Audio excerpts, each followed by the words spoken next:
नमस्कार, मी नम्रता Maharashtra crime स्पॉटच्या special report मध्ये आपलं सर्वांचं स्वागत करते। चला तर पाहूया Neral Raigad special report.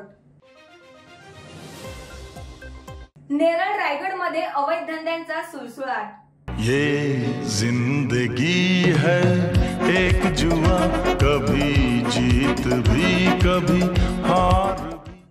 Neral station परिसरात असलेल्या लक्ष्मी टी स्टॉलच्या मागे असलेल्या साळेकर चाळीत अवैध मटक्याचा जुगार राजरोसपणे सुरू। या संदर्भात महाराष्ट्र क्राइम स्पॉटने रायगड एसपी यांना एक्स द्वारे तसेच नेरळचे इन्चार्ज यांना व्हॉट्सअप द्वारे तक्रार करून देखील आजही हा धंदा राजरोसपणे सुरूच आहे। तसेच या संदर्भात महाराष्ट्र क्राइम स्पॉटने नेरळ पोलीस स्टेशनचे इन्चार्ज शिवाजीराव ढवळे यांच्याशी संपर्क साधला असता त्यांनी काय सांगितले आपण ऐकू शकता। हॅलो ढवळे साहेब, नमस्ते। सचिन जाधव बोलतोय, पत्रकार, महाराष्ट्र क्राइम स्पॉट न्यूज मधनं। हा, बोला ना साहेब, आपल्या इथे महाराज हॉटेलच्या मागे साळेकर चाळीमध्ये एक अवैध मटक्याचा धंदा चालू आहे। त्याची क्लिप आली आहे आणि आताही तो राजरोषपणे तिथं चालू आहे।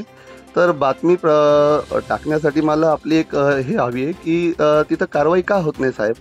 गेलेत, रेडला गेलेत तिकडे। कधी गेलेत? आता गेलेत। बरं, आता मी त्या संदर्भातला एक ट्विट आपल्या डीजींना पाठवलेला आहे साहेब। तर ती ऐका ना सर, ती जी इन्चार्ज साहेब तुम्ही सांगा, काल जर तुम्ही त्या अवैध धंद्यावर रेड केली तर आजही तो धंदा राजरोसपणे सुरू कसा? मग अवैध धंदा मालक प्रफुल्ल मोरे याला अभय कुणाचे दिसून येते? ये जिंदगी है एक जुआ। आपण पाहू शकता की रायगड पोलिसांना या संदर्भात तक्रार करून देखील आज दिनांक 15 जून 2024 रोजी हा धंदा राजरोसपणे सुरू आहे। स्टैट्यूटरी वार्निंग, जुआ इज इंजूरियस टू वेल्थ। वैधानिक चेतावनी, जुआ जेब के लिए हानिकारक है। जुआ किसी का ना हुआ, जुआ किसी का ना हुआ, जुआ किसी का ना हुआ। जब जब खेला जिसने सट्टा, साख पे उसकी लग गया बट्टा। मग नेरळ पोलीस स्टेशनचे इन्चार्ज शिवाजीराव ढवळे यांनी रेड केल्याचा दावा हा सपशेल खोटा ठरत आहे। नेरळ पोलीस स्टेशनचे इन्चार्ज कशा प्रकारे अवैध धंदावाल्यांना पाठीशी घालत आहेत याचे जिवंत उदाहरण म्हणजे हा सुरू असलेला धंदा। प्रेक्षकांना आम्ही सांगू इच्छितो की नेरळ पोलिसांना या अवैध धंद्याबद्दल कोणी तक्रार केली असता नेरळ पोलीस त्या ठिकाणी जाऊन नील पंचनामा करत असतात। जणू काही त्या ठिकाणी कोणताही अवैध धंदा सुरूच नव्हता।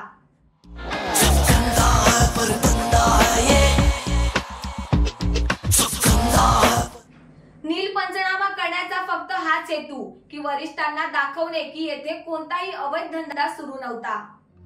कहीं सट्टा, कहीं पत्ता, कहीं चोरी, कहीं रेस, कहीं डाका, कहीं फाका, कहीं ठोकर, कहीं ठेस, बेकारों के है कई काम यहाँ। अशा प्रकारे नेरळ पोलीस स्टेशनचे इन्चार्ज बनवाबनवी का करतात? फक्त आर्थिक कानाडोळा करणे एवढंच? आता पाहणे हेच आहे की नेरळ पोलीस या अवैध धंद्यावर काय कारवाई करतात ते। जुआ किसी का ना हुआ, जुआ किसी का ना हुआ। या संदर्भात महाराष्ट्र क्राइम स्पॉट राज्याचे मुख्यमंत्री तसेच उपमुख्यमंत्री यांची लवकरच भेट घेणार आहेत। तुर्तास वेळ झाली आहे निरोप घेण्याची। पुन्हा भेटूया नवीन बातमीपत्रासह। धन्यवाद।